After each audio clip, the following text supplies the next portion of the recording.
Normal is getting dressed in clothes you buy for work and driving through traffic in a car that you're still paying for in order to get to the job you need to pay for the clothes in the car and the house you leave vacant all day so you can afford to live in it. Laughing Flotsam, what's that?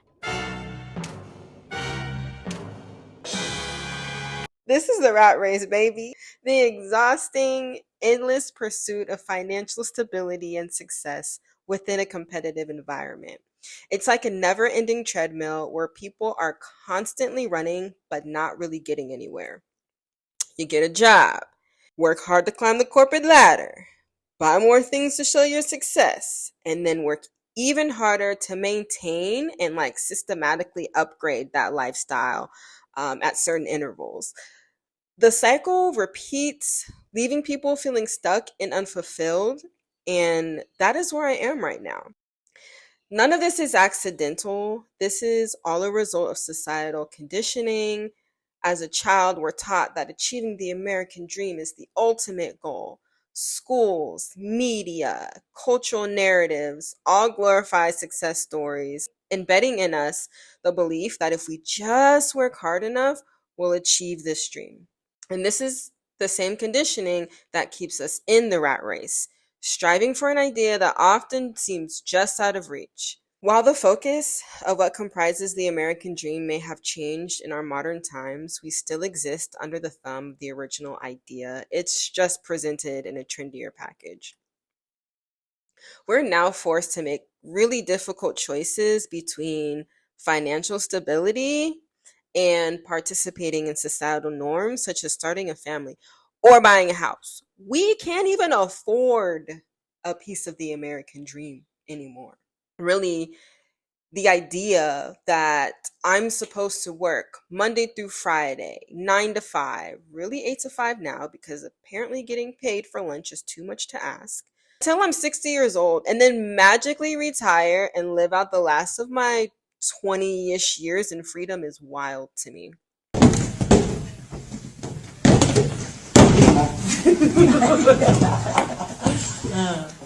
And I'm not saying 60 is particularly old, but do we not deserve control over our own time until we're thoroughly into our golden years?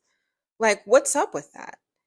And so I'm in this space having this experience, and I'm speaking to my friends, I'm speaking to peers, and it sounds like a lot of people are fed up with the rat race, with the corporatism. And so I wanted us to check out a couple of TikTok videos and just see what people are talking about because I'm on the journey of getting out of the rat race. Let's see what everybody else is talking about. All right, let's see what we got. Let's see what we got. First video. Pulling up in the skirt. Hey! Corporate lit. Money bags.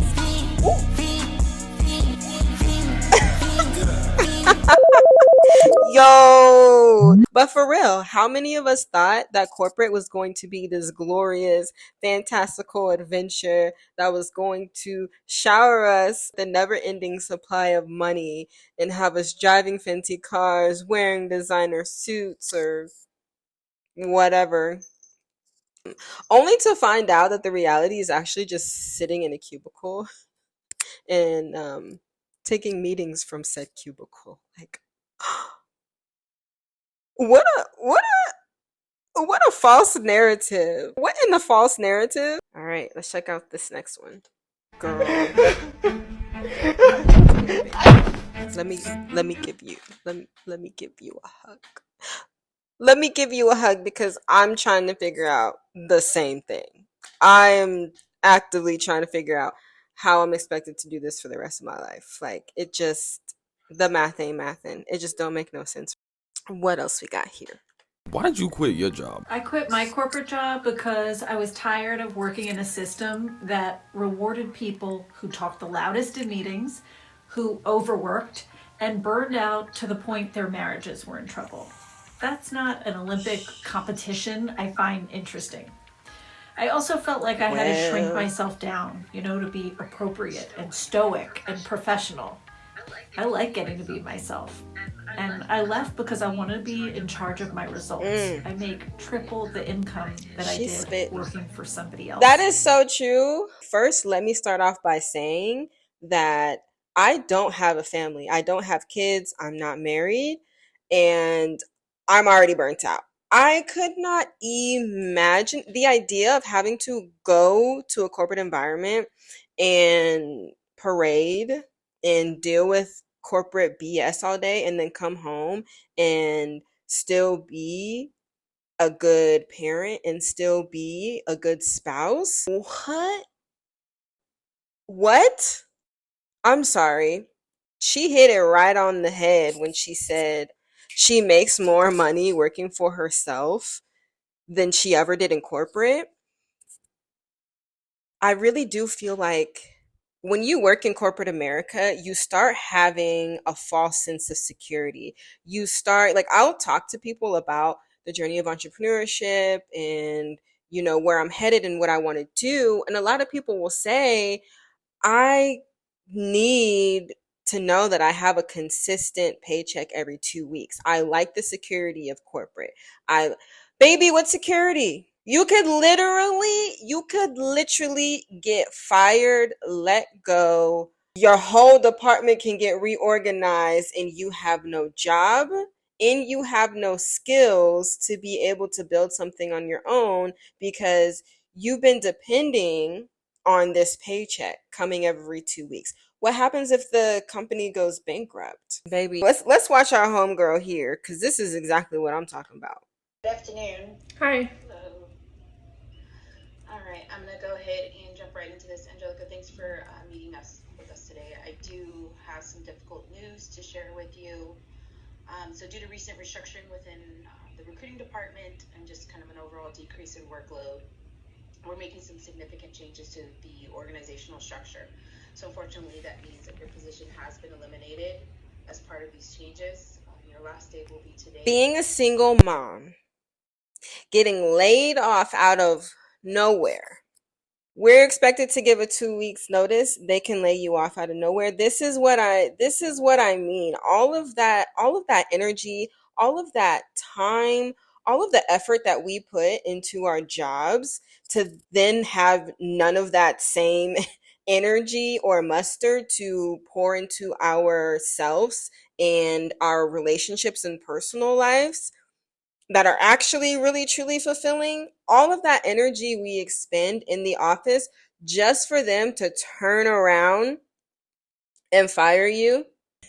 It's not personal, it's just business, right? Baby, baby, baby. What else do we got? This right here is the reason that I think corporate Aaron is so popular right now. I think people are sick and tired of feeling like something is wrong with them because they don't naturally suppress their authentic expression in order to put on this corporate energy facade. I think most people are sick of it because it's been expected for so long and people are really starting to feel the wear and tear of this sort of repressed energy as a society.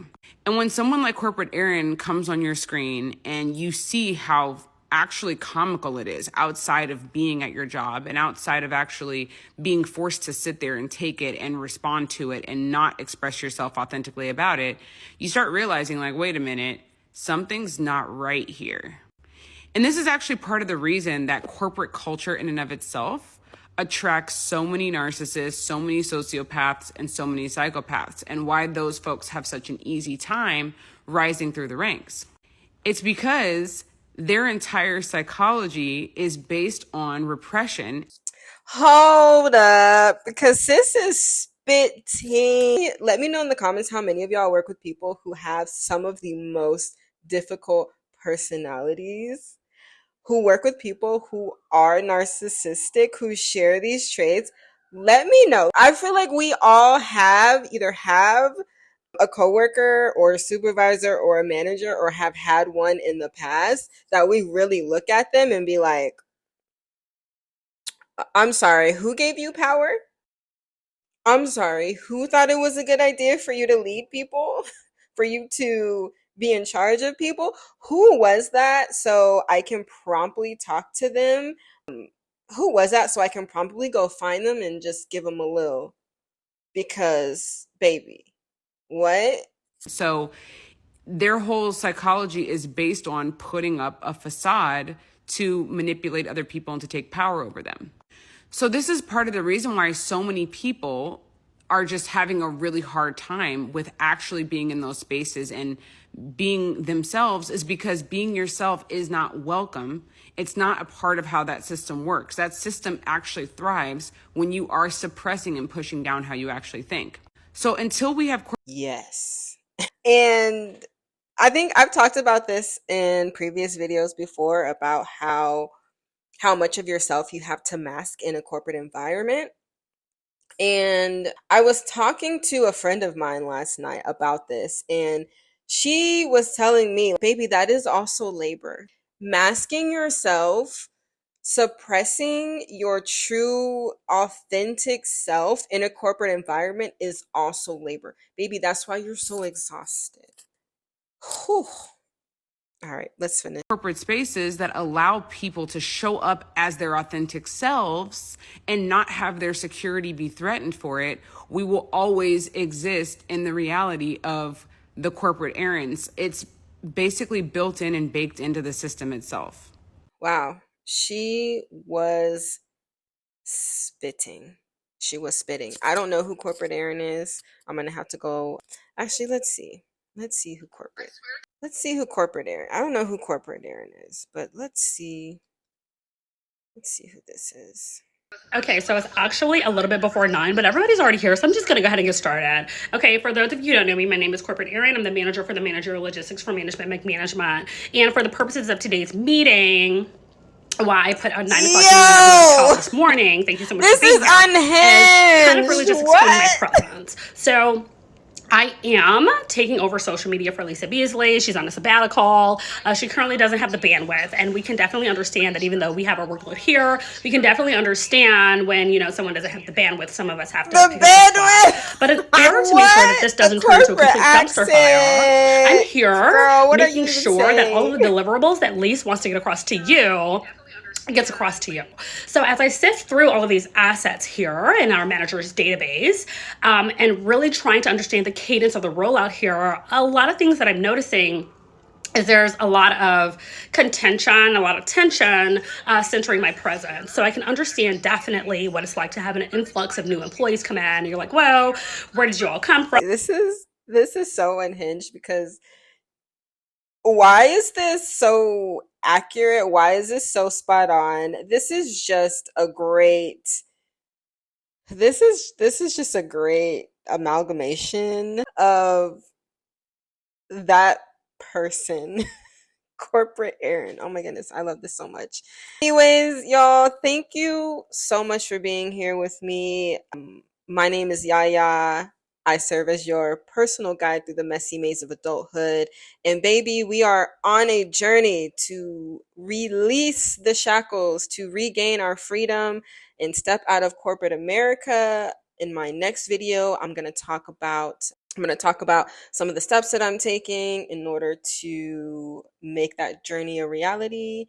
And thank you for being here. If you haven't watched my video about corporate and why I don't fit in, make sure you take a listen to that here. I will link it. And if you got to go to work tomorrow, in the next day, baby, just know that you are not suffering alone. Let us have communion in the shared suffering that is existing in a corporate environment. All right, baby. Have a wonderful day. Once again, thank you for being here. Make sure you like, make sure you subscribe. Please, please, please subscribe. Make sure you like, share this video if you can, and I will talk to y'all on the next one. Peace.